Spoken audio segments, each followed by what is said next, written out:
Assalamualaikum warahmatullahi wabarakatuh. Salam sejahtera. Hai sobat PMR, Kak Syah di sini sebagai host. Kali ini kita akan belajar mengenai gerakan kepalang merahan untuk PMR Mula. Langsung aja learning with us. Sekarang bersama saya sudah hadir narasumber Kak Luki Suara Setia Palupi atau biasa dipanggil Kak Upi. Beliau merupakan fasilitator PMR di SMPN 33 Jakarta Selatan dan SMAN 46 Jakarta. Hai adik-adik. Dan ada juga Kak Tia Ramadanti. Halo adik-adik PMR. Ya, beliau merupakan fasilitator PMR di Jakarta Selatan. Oh iya adik-adik, kakak mengingatkan dalam produksi video kali ini kita sudah dengan protokol kesehatan dan menjaga kesterilan lokasi. Sebelum kita masuk ke materi, ada video yang akan kita tayangkan. Terlebih dahulu, yuk disimak dulu.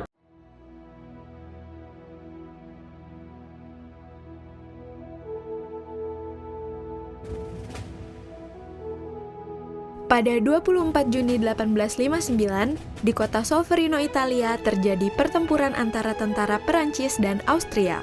Perang ini mengakibatkan sekitar 40.000 tentara terluka dan tewas.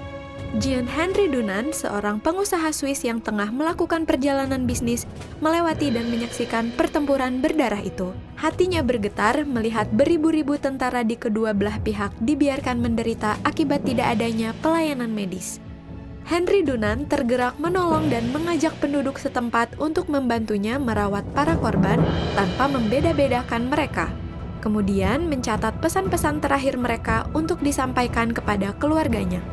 Dan dari sinilah sejarah gerakan palang merah dan bulan sabit merah di dunia bermula. Sekembalinya ke Swiss, pengalamannya di Solferino sangat membekas di hatinya. Maka pada 1862, Dunant menulis buku A Memory of Solferino yang berisi dua gagasan, yakni perlunya membentuk organisasi sukarelawan yang disiapkan pada masa damai untuk menolong para prajurit yang terluka di medan perang, dan perlunya suatu perjanjian internasional untuk memberi pengakuan dan perlindungan kepada para sukarelawan pada waktu bertugas dan kepada para prajurit yang terluka di medan perang. Kedua gagasan tersebut diwujudkan dengan Gerakan Palang Merah dan Bulan Sabit Merah Internasional dan Hukum Humaniter Internasional atau HHI. Gerakan Palang Merah dan Bulan Sabit Merah Internasional terdiri dari 3 komponen. Pertama, Komite Internasional Palang Merah atau ICRC yang didirikan pada 1863 sebagai organisasi kemanusiaan yang netral, tidak memihak dan mandiri. ICRC bertugas memberi bantuan dan melindungi kehidupan dan martabat para korban perang atau konflik bersenjata, serta mempromosikan dan mengembangkan hukum humaniter internasional. Kedua, Federasi Internasional Perhimpunan-Perhimpunan Palang Merah dan Bulan Sabit Merah yang pada saat berdiri tahun 1919 bernama Liga Perhimpunan Palang Merah. Organisasi ini diprakarsai oleh Henry Pomeroy Davison, Ketua Komite Bantuan Perang Palang Merah Amerika. Federasi Internasional berfungsi sebagai badan koordinasi antar perhimpunan nasional di seluruh dunia dalam memberikan bantuan kemanusiaan seperti bencana. Ketiga adalah Perhimpunan Nasional yang merupakan organisasi kemanusiaan yang ada di setiap negara anggota peserta Konvensi Jenewa. Saat ini ada 192 negara yang menjadi anggota gerakan kepalang merahan di dunia. Anggaran dasar gerakan menyatakan bahwa dalam satu negara hanya ada satu perhimpunan nasional. Perhimpunan nasional di Indonesia adalah Palang Merah Indonesia atau PMI. Hal ini ditegaskan oleh Undang-Undang Nomor 1 Tahun 2018 tentang Kepalang Merahan. PMI bertugas menyelenggarakan kegiatan kepalang merahan berupa pelayanan dan bantuan kemanusiaan pada saat konflik bersenjata, bencana, sosial kesehatan, pengelolaan darah, dan melakukan pembinaan relawan. PMI beserta komponen gerakan bersama-sama menyebarluaskan nilai-nilai kemanusiaan di masyarakat.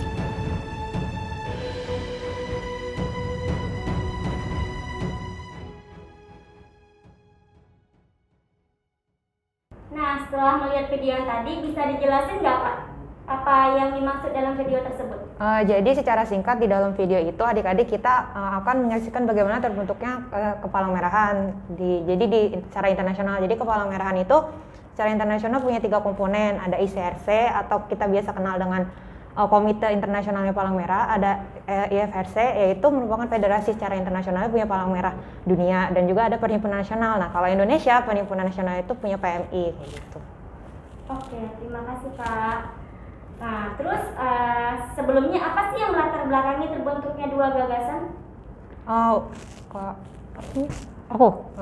Oke, sebelumnya 2 gagasan itu terbentuk dari adanya Perang Solferino. Atau pada saat itu John Henry Dunant sedang lewat terus melewati kota Italia Utara. Ada pertempuran Solferino.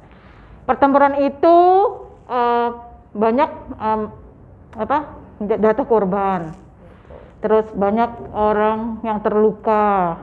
Pada saat itu John Henry Dunant tergerak hatinya untuk membantu. Setelah pulang dari Italia Utara, dia menuliskan sebuah buku. Ada 2 judul bukunya. Bukunya apa? Kenangan Dari Solferino atau A Memorial of Solferino. Dari bukunya itu ada 2 gagasan yang penting. Yang pertama, pada saat itu belum ada namanya organisasi kemanusiaan atau yang membantu pada saat korban perang. Yang kedua, pada saat itu belum ada tuh aturan tentang berperang atau hukum tentang perang. Makanya John Henry Dunant menuliskan inti dari bukunya 2 itu. Terus ada 5 orang dari Komite 5, dia tergerak untuk merealisasikan 2 gagasan buku itu. Ada yang tahu nggak buku itu terbit tahun berapa? Tahu Kak? Terbit tahun 1862. Terus lahirlah buku itu, terus dibaca sama 5 orang. Ada yang tahu nggak 5 orang itu siapa Komite 5? Ada John Henry Dufour, Dr. Louis Avia, ini ada fotonya, Theodore, terus Gustav Monier. 5 orang ini mencetuskan atau idenya John Henry Dunant. Jadi buku yang pertama lahirlah 3 organisasi kemanusiaan atau 3 komponen gerakan. Ada ICRC, tadi yang Kak Tia bilang, IFRC, terus ada Perhimpunan Nasional. Terus gagasan yang keduanya buku John Henry Dunant tentang membuat aturan perang atau hukum perang. Ada hukum perkemanusiaan internasional atau hukum humanitarian internasional. 3 komponen yang melatar belakangi 3 komponen gerakan itu Kak. Iya. Oke, terima kasih Kak Uti atas sejarahnya tadi. Nah, lalu ada Kakak tadi ada yang bahas tentang buku Un Souvenir de Solferino ya. Nah, pasti pada penasaran nih Sobat TMR, apa sih isi dari gagasan yang ada di buku tersebut? Untuk secara singkatnya, gagasan yang ada di buku Un Souvenir de Solferino ini, yang pertama itu untuk adik-adik mulai ketahui, itu adanya gagasan untuk membentuk suatu perhimpunan secara internasional yang bisa melindungi dan menolong korban-korban yang terluka pada waktu perang kayak gitu. Nah, yang kedua itu untuk gagasannya sendiri adalah melindungi perhimpunan internasional ini. Jadi perhimpunan ini akan terlindungi secara hukum sehingga jika terjadi pelanggaran nantinya perlu adik-adik ketahui jadi terlindungi, jadi tetap secara netral kayak gitu. Jadi nggak bakalan diganggu gitu oleh pihak yang lain kayak gitu secara singkatnya. Oke, nah terus ada lagi nih gerakan kepalang merahan, ada apa aja sih Kak? Bisa dijelasin nggak?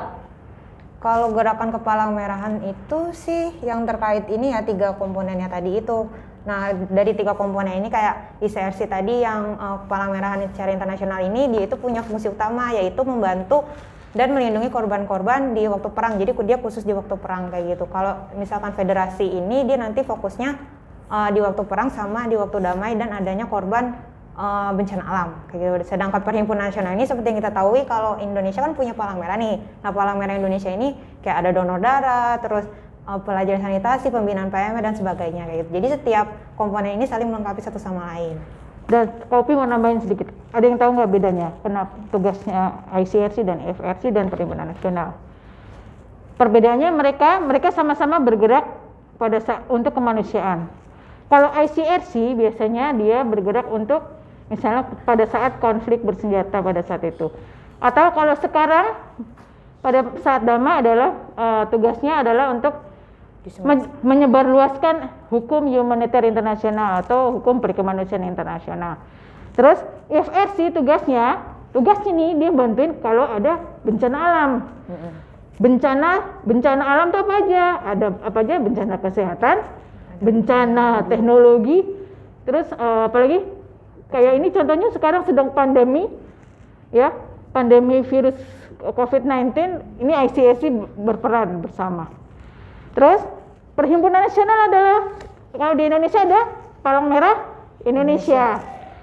Palang Merah Indonesia itu berada di suatu negara yang ikut menandatangani Konvensi Jenewa. Jadi setiap negara itu punya palang merahnya. Kalau di Indonesia ada PMI. Tugasnya apa PMI?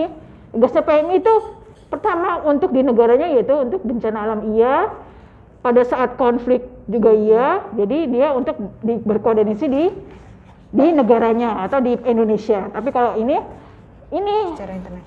secara internasional dia bisa membantu PMI untuk tanggap darurat bencana atau untuk kemanusiaan. Contoh sekarang nih lagi kondisi pandemi. IFRC juga bekerja sama dengan Palang Merah Indonesia untuk membantu tim Satgas Covid, contohnya seperti itu. ICRC juga bertugas sama. Terus jadi membantu Palang Merah Indonesia seperti itu. Jadi tahu ya adik-adik ya, ini ICRC, ini IFRC, bedanya di situ ya. Satu untuk bencana alam, satu lagi untuk pada saat konflik atau tugas penyebarluasan HPI. Terus kalau pada saat pandemi ini tugas ICRC apa tahu nggak? ICRC kemarin bersama Palang Merah Indonesia memberikan bantuan untuk para tahanan, memberikan logistik, jadi ke tahanan-tahanan seluruh Indonesia, bantuin buat ngasih logistik seperti untuk sanitasi, untuk kesehatan, makanan dan lain-lain untuk masa pandemi seperti ini. Oke, terima kasih Kak Upi. Berarti ada 3 ya Kak, ada ICRC, IFRC dan Perhimpunan Nasional. Mau nanya dong Kak? Iya silakan. Jadi tadi Kakak mengatakan kita menggunakan Perhimpunan Nasional ya. Nah, kalau ada pertanyaan dari adik-adik, biasanya yang saya dengar, kenapa sih bentuk palang merah kita itu tanda tambah? Atau ada yang mikir kenapa nggak boleh sabit kayak gitu Kak? Oke. Awal mulanya kenapa Palang Merah Indonesia terutama memakai lambang palang merah ya, bilangnya bukan tanda tambah palang merah bilangnya. Kenapa? Karena pada tahun 1905 sejarahnya kita kan pertama dijajah sama Hindia Belanda. Belanda itu memakai waktu itu pakai palang merah Belanda. Kedua masuk penjajahan Jepang. Palang merah Jepang. Jadi pada saat itu tim perumus untuk membuat organisasi kemanusiaan pada saat itu kita memakai lambang palang merah tok. Jadi pada tahun 19 Tentara Republik Indonesia memakai itu. Jadi kita bahasanya berkaca, bukan berkaca ya. Kita memakai lambang itu karena Tentara Republik Indonesia pertama menggunakan lambang palang merah. Lambang palang merah ini sifatnya netral, membantu untuk semuanya, jadi tidak berpihak pada apakah dia suku, ras atau agama. Nah, jadi itu kayak netral, jadi semuanya bisa untuk PMI-nya. Makanya lahirnya lambang palang merah. Kita menggunakan lambang palang merah karena Tentara Republik Indonesia pertama kali tim medisnya menggunakan lambang palang merah. Kemudian lambang palang merah ini disahkan baru kemarin nih, kita baru punya payung hukum Undang-Undang Nomor 1 tahun 2018 ya Kak ya. Gimana perjuangannya? Akhirnya lambang undang-undang itu. Di situ diatur tentang lambang palang merah. Terus syarat untuk menggunakan lambang palang merah tahu nggak? Pertama kita harus merdeka dulu Kak. Jadi kan sebelumnya kita masih pakai palang merah Belanda sama Hindia karena kita masih dijajah dua negara itu. Setelah Indonesia merdeka, baru Presiden Soekarno itu memerintahkan Menteri Kesehatan pertama untuk merumuskan atau membuat organisasi kemanusiaan. Itu cikal bakal awalnya lahirnya Palang Merah Indonesia.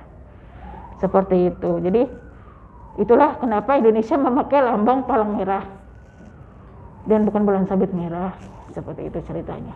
Oh, jadi kita bisa sebut bukan tanda tambah ya Kak, tapi lambang merah. palang merah. Kenapa? Karena satu sisinya ini sama semuanya ya. Apa bahasanya simetris ya Kak ya bahasanya ya. Simetris. Oke, lanjut. Kegunaan lambang palang merah itu apa sih Kak?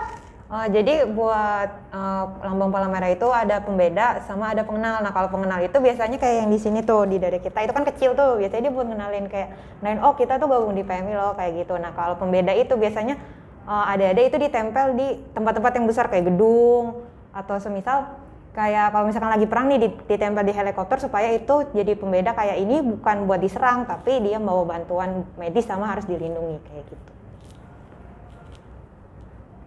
Oke, Kak, PMI itu ada di mana aja sih? PMI ya. Iya. PMI itu ada di PMI pusat atau pusatnya Ini untuk Jakarta ya Kak? pusatnya Palang Merah Indonesia itu Indonesia. tempatnya Pak Yusuf Kala biasa berkantor, Ketua Palang Merah Indonesia itu ada di Gatot Subroto. Ya. Jadi Seluruh Indonesia. untuk seluruh Indonesia kantornya pusatnya gitu. Jadi Yang paling besar. paling besarnya pusatnya ya. Yang kedua untuk Provinsi DKI Jakarta ada di Keramat Raya. Yang ketiga habis provinsi lanjut turun ke wilayah kota atau Jakarta Selatan. Jakarta Selatan itu ada di Jalan Raya Condet Pejaten nomor 9A Pasar Minggu. Jadi dekat Pejaten Village tuh situ. Iya. Terus PMI juga ada di tiap ranting atau kecamatan. Tapi biasanya kalau adik-adik nih kalau bisa berkegiatan biasanya ada di PMI Kota Jakarta Selatan. Siapa yang udah pernah ke sini pasti tahu tempatnya di mana, ya. Oke, kakak-kakak, untuk kesimpulan hari ini apa ya Kak kira-kira? Jadi adik-adik untuk kesimpulannya hari ini itu kita sudah membahas tentang sejarah gerakan. Nah, sejarah gerakan ini, gerakan Kepala Merah sendiri punya 3 komponen utama. Ada ICFC yang komite 5-nya atau komite 5-nya, dan IFRC ada federasi secara internasional dan juga perhimpunan Palang Merah yang ada di setiap negara. Nah, perhimpunan Palang Merah di Indonesia itu adalah Palang Merah Indonesia atau biasanya kita kenal dengan PMI, serta ada 2 kegunaan utama lambang. Yang pertama sebagai pembeda dan yang kedua sebagai pengenal. Nah, itu ukurannya kalau pembeda besar dan kalau untuk pengenal itu biasanya ukurannya kecil kayak gitu. Oke, terima kasih kepada kakak-kakak fasilitator yang sudah memberikan Sama-sama. materi hari ini. Sama-sama, Kak.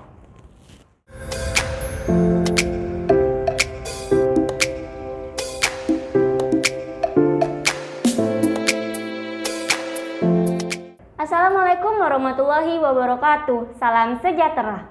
Hai Sobat TMR, Kasya di sini sebagai host. Kali ini kita akan belajar mengenai gerakan Kepalang Merahan untuk PMR Madya. Langsung aja learning with us. Oke, sekarang bersama saya sudah ada fasilitator bernama Kak Alfiana Nur Azahra atau biasa dipanggil Kak Alfi. Beliau adalah fasilitator PMR di PMI Jakarta Selatan. Oh iya, untuk adik-adik, kakak-kakak mengingatkan dalam produksi video kali ini kita sudah dengan protokol kesehatan dan menjaga kesterilan lokasi. Oke, langsung ke materi kita hari ini yaitu gerakan Kepalang Merahan tingkat PMR Madya. Oke, tadi dimula udah dijelaskan tentang gerakan Kepalang Merahan itu ada IFRC, ICRC, dan Perhimpunan Nasional. Nah, di sini bisa dijelasin nggak sih Kak sejarah dari terbentuknya ICRC ini? Oke, terima kasih Kak. Jadi ICRC ini adalah sebuah gagasan yang lahir dari bukunya John Henry Dunant yang berjudul Un Souvenir de Solferino. Nah, dalam bukunya itu ia mempunyai 2 gagasan. Yang pertama adalah pembentukan kelompok relawan pertolongan pertama pada konflik bersenjata, dan yang kedua adalah keputusan untuk melindungi para relawan tersebut. Jadi dia tidak hanya menolong tapi ia juga dilindungi. Seperti itu Kak lahirnya. Oke, yang kedua sejarah dari Perhimpunan Nasional itu apa Kak? Nah, jadi sejarah Perhimpunan Nasional ini sebenarnya ada hubungannya juga sama gagasan dalam bukunya Jean Henry Dunant, yaitu adalah pembentukan kelompok relawan dalam penolongan korban konflik bersenjata. Seperti itu. Nah, jadi dari Perhimpunan Nasional ini, setiap negara dibuat kelompok-kelompok, dibuat organisasi internasional, dibuat organisasi relawannya sendiri masing-masing negaranya untuk membantu korban konflik bersenjata yang bekerja sama dengan ICRC, membantu korban bencana alam, serta membantu kelompok-kelompok rentan di negara tersebut. Oke, tadi udah ICRC dan Perhimpunan Nasional. Nah, yang terakhir itu apa aja sih Kak sejarahnya dari IFRC ini? Nah, IFRC ini adalah federasi Perhimpunan Nasional sedunia. Jadi dari perhimpunan-perhimpunan nasional tersebut dikoordinasikan dalam satu payung khusus yaitu IFRC, Kak. Oke, tadi udah membahas sejarah ya Kak. Oke, ICRC dan IFRC ini singkatan dari apa sih Kak? Kalau ICRC itu bahasa Inggrisnya adalah International Committee of the Red Cross, yang bahasa Indonesianya itu adalah Komite Internasional Palang Merah. Kalau IFRC adalah International Federation of the Red Cross, yang artinya Federasi Internasional Palang Merah dan Bulan Sabit Merah. Oke. Tadi udah sejarah sama pengertian singkat dari IFRC dan IRSC ya. Lalu ada tugas dan mandatnya. Tugas dan mandat ISRC ini apa Kak? Kalau tugas dan mandatnya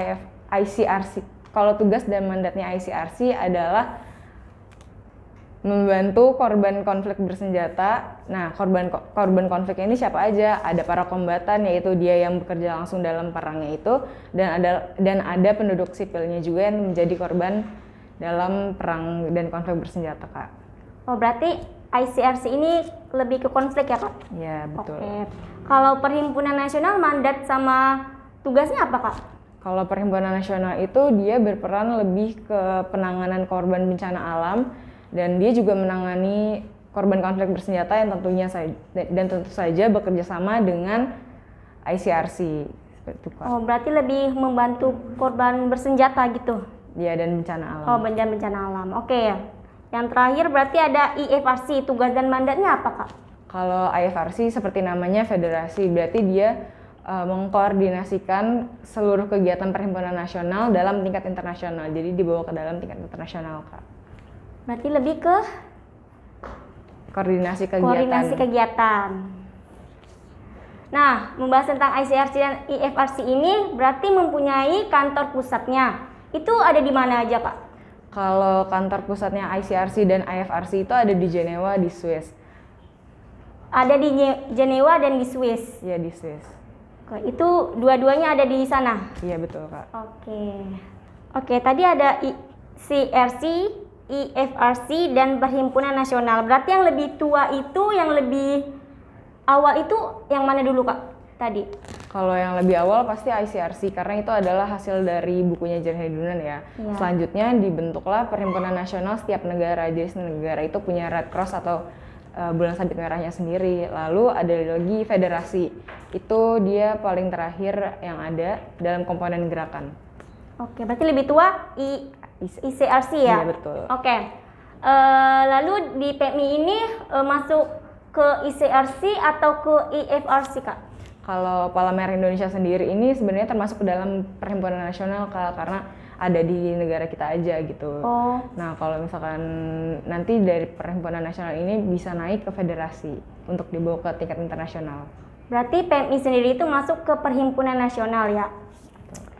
Beda masing-masing dari 3 gerakan itu apa aja, Kak? Kalau ICRC itu kan berarti lebih ke korban konflik bersenjata dan atau perang. Kalau misalkan Perhimpunan Nasional itu khusus di negara itu sendiri, di negara Perhimpunan Nasional itu sendiri, dan lebih ke korban bencana alam. Nah, kalau IFRC itu berarti mengkoordinasikan kegiatannya. Jadi masing-masing punya peran masing-masing ya, Kak? Betul. Gak ada yang sama, berarti ICRC kayak tadi ya konflik, terus Perhimpunan Nasional lebih ke korban perang ya, Kak? Yang saya tangkap tadi. Bener nggak sih? Kalau misalkan perhimpunan nasional iya. lebih ke bencana. Kak. Oh, bencana Iya, juga. betul. Oke. Lalu di kegiatannya itu ada kegiatan internasionalnya nggak sih, Kak? Kalau misalkan kegiatan internasional itu yang aku tahu itu dari IFRC, dia pernah ada pertemuan untuk relawan-relawan di seluruh anggota perhimpunan nasional itu nanti mengadakan pertemuan di Jenewa-nya langsung, Kak. Dan di Solferino juga ada. Oh, berarti ada kegiatannya. Oke. Tadi berarti kantor ICRC dan IFRC itu berada di Swiss Jenewa ya, Kak? Kalau di Indonesia itu kira-kira ada nggak ya? Kalau untuk ICRC itu ada Kak, untuk ICRC Indonesia-nya itu untuk delegasi Indonesia dan Timor Leste juga. Ada di Jakarta khususnya. Ada di Jakarta ya, Kak, ya? Betul. Berarti ada. Ada. Berarti di luar negeri ada, di Indonesia juga ada. Iya, Itu untuk kantor perwakilannya. perwakilannya. Oke, siap. Di mananya tuh, Kak, di Jakartanya? Kan Jakarta luas nih, Kak. Nggak mungkin kita cari satu-satu.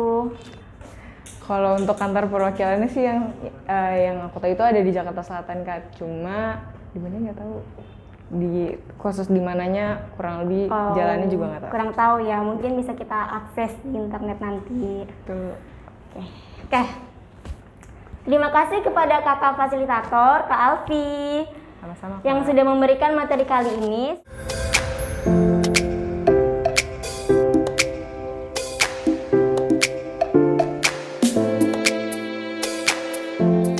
Assalamualaikum warahmatullahi wabarakatuh. Salam sejahtera. Hai Sobat PMR, Kasya di sini sebagai host. Kali ini kita akan belajar mengenai gerakan kepalang merahan untuk PMR Wira. Langsung aja, learning with us. Sekarang bersama saya ada fasilitator bernama Kak Joni Alpian. Kak Joni Alpian, beliau merupakan fasilitator di SMA N70 Jakarta, SMA N8 Jakarta, SMP N253 Jakarta, SMP N96 Jakarta, SDN Pendaglang 03 Jakarta, SDN Pancoran 01 Jakarta, dan SMA N28 Jakarta. Ya, betul. Oh ya, untuk adik-adik, kakak mengingatkan dalam produksi video kali ini kita sudah dengan protokol kesehatan dan menjaga kesterilan lokasi. Oke, langsung saja ke materinya. Untuk materi kali ini yaitu materi kepalang merahan tingkat PMR Wira.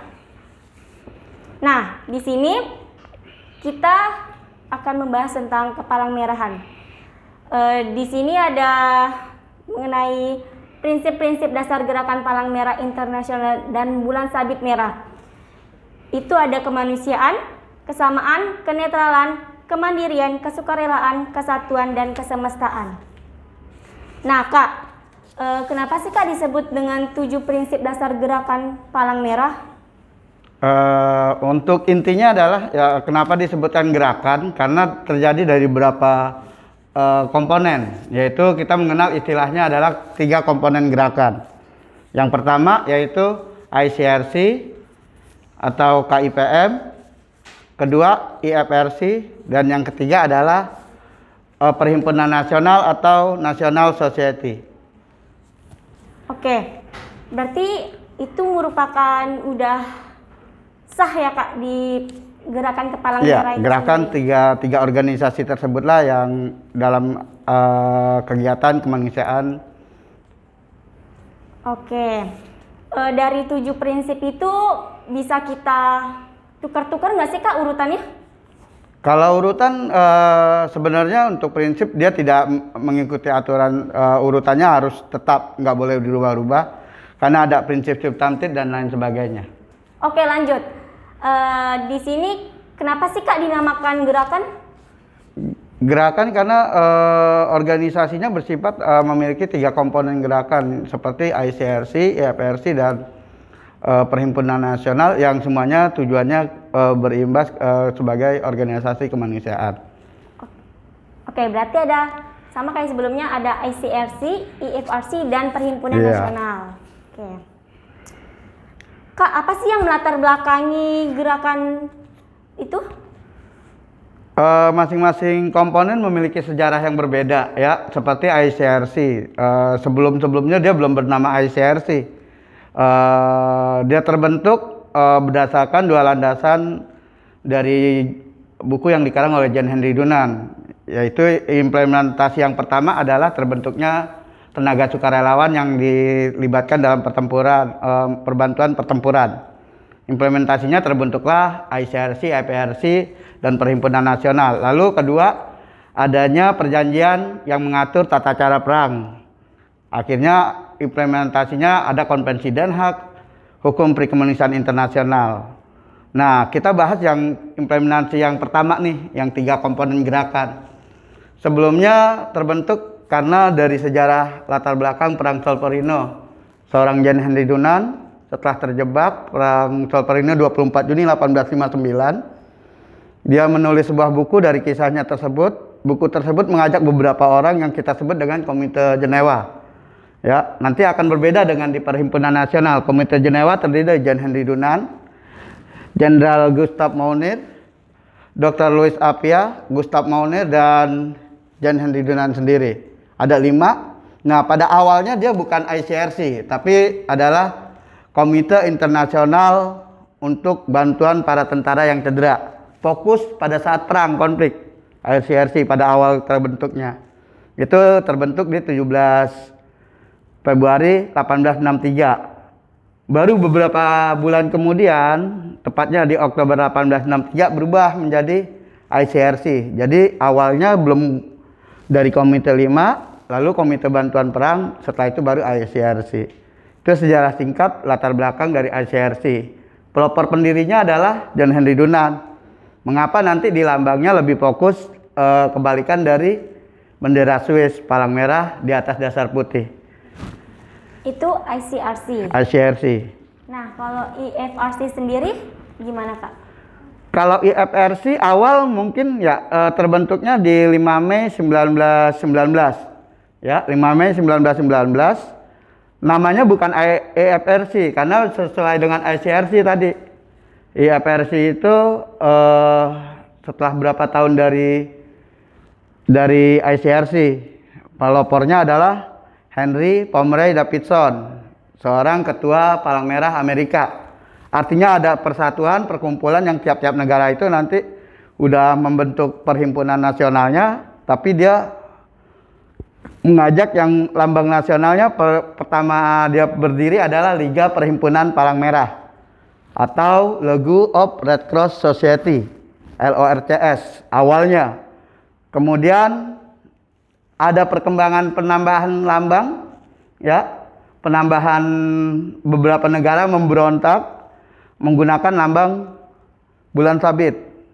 Di 1876 Perang Balkan, Kerajaan Ottoman sudah menggunakan lambang bulan sabit merah. Sekarang Kerajaan Ottoman itu berubah menjadi negara Turki.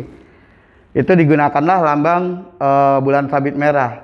Tapi belum ada pengesahan. Baru di 1929 disahkanlah lambang palang merah, lambang bulan sabit merah tersebut masuk ke dalam komponen.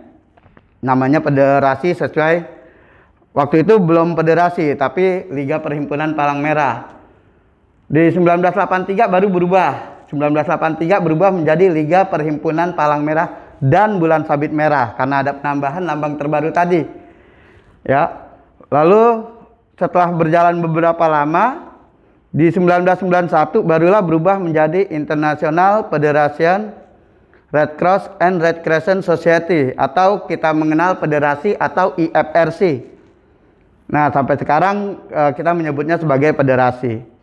Itulah perubahan nama, tapi sesuai dengan kaidah awal tetap organisasinya adalah IFRC walaupun ada beberapa perubahan nama di awal-awalnya.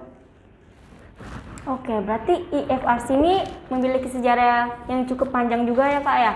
Oke, tadi udah ICRC dan IFRC. Iya. Kalau Perhimpunan Nasional sendiri itu gimana, Kak? Kalau Perhimpunan Nasional udah jelas ya. Perhimpunan Nasional itu tolong dibedakan nanti nih untuk PMR Wira, teman-teman Wira bisa membedakan antara UN dan NS. Ya, UN itu orang mengenalnya United Nations. Jadi beranggapan United Nations itu sebagai perhimpunan nasional. Maaf, itu salah. UN itu jatuhnya PBB. Tapi kalau kita mengenalnya NS, National Society. Kalau mau lengkapnya adalah National Society Red Cross and Red Crescent. Ya, Perhimpunan Palang Merah dan Bulan Sabit Merah. Dikatakan Perhimpunan Nasional Palang Merah dan Bulan Sabit Merah karena berada dalam satu negara. Satu negara yang merdeka dan berdaulat penuh. Salah satu syaratnya adalah seperti itu. Ada berapa? Ada 10 syarat pendirian perhimpunan nasional dalam suatu negara.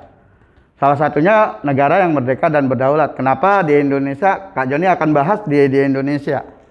Di Indonesia perhimpunan nasionalnya adalah Palang Merah Indonesia. Yang diakui tetap Palang Merah Indonesia secara Konvensi Jenewa, pengakuan Konvensi Jenewa sebagai macam. Ya.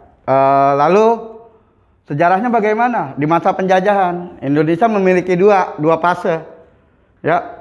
Pertama, fase sebelum Indonesia merdeka. Di Indonesia sudah ada perhimpunan nasionalnya, tapi namanya adalah NERKAI. Nederland Rood Kruis Afdeling Indische. Itu berdiri pada tanggal 21 Oktober 1873. Siapa? Orang-orangnya ada orang-orang pribumi, orang Indonesia, tapi manajemennya masih pihak penjajah. Lalu ada tokoh RCL Senduk dan Dr. Bahdar Johan untuk berusaha membentuk perhimpunan nasional secara sendiri. Ya, untuk membentuk yang namanya perhimpunan nasional di Indonesia, tapi ditolak oleh pemerintahan Hindia Belanda. Di zaman Jepang juga ditolak lagi. Baru setelah itu masuk di fase pada saat setelah Indonesia merdeka. Indonesia merdeka 17 Agustus 1945.